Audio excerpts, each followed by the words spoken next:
sesuatu yang sudah sadar kemudian salah masih dikerjakan juga. Tingkatannya setidaknya ada 4. 1, kesalahan yang dilakukan itu menurunkan sifat maaf dari Allah, disebut dengan al-afu.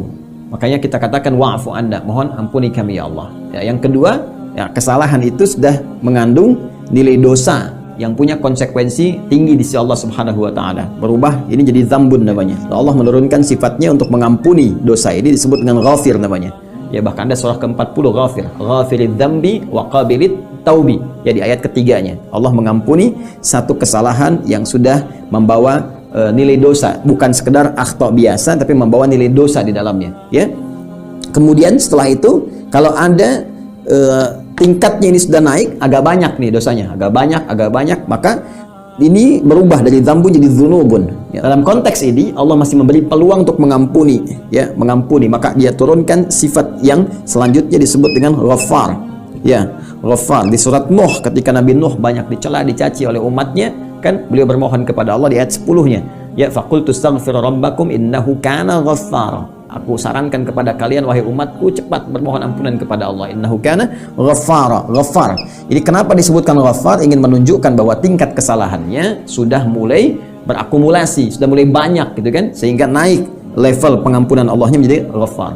Kalau sudah mengandung sifat zalim di dalamnya, ya, sudah nggak sholat, nyuruh orang lain nggak sholat, mencela orang-orang yang sholat, itu zulmun, dzunubun ma'adzulmi, dzunubun ma'adzulmi, ya, ada zalimnya. Sehingga orang-orang yang mencegah orang-orang untuk beribadah di masjid, kan, mengagungkan Allah, itu disebut termasuk orang-orang yang zalim.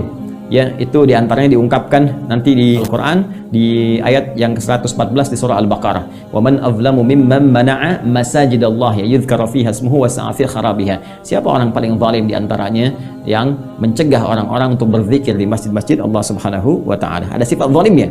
Maka di sini pun Allah masih beri kesempatan pada dia kalau dia ingin taubat. Maka diberikanlah kemudian sifat nama Allah yang selanjutnya untuk mengampuni, disebut dengan Ghafur.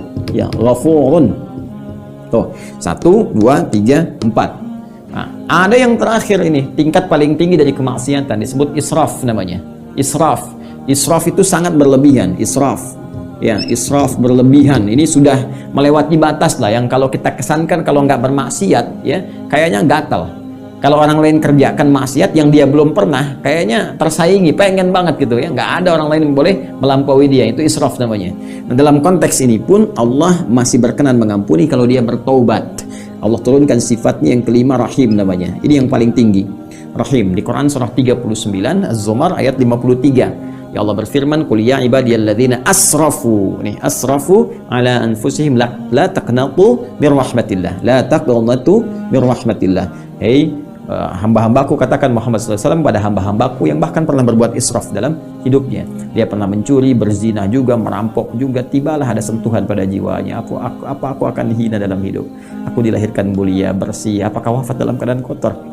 Aku ingin bertobat, ya Allah, tunjukkan bagaimana caranya.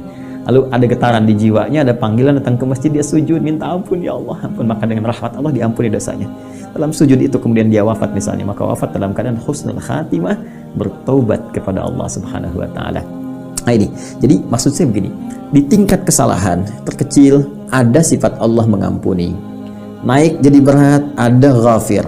Naik lagi ada Ghaffar. Banyak ada Ghafur. Bahkan berlebihan pun Allah masih beri kesempatan sepanjang nyawa belum sampai tenggorokan. Jadi kalau dengan semua kesempatan ini masih belum mau taubat juga, dengan cara apa lagi Allah mesti mengampuni? Ya, jadi benar kata Nabi, ya, semua umatku, kata Rasulullah, akan masuk surga kecuali yang nggak pengen. Jadi kalau ada yang mendapatkan rahmat Allah, itu anugerah. Tapi kalau ada yang ke neraka, bukan Allah yang salah, orang ini memang pengen. Ya, itu yang berbahaya.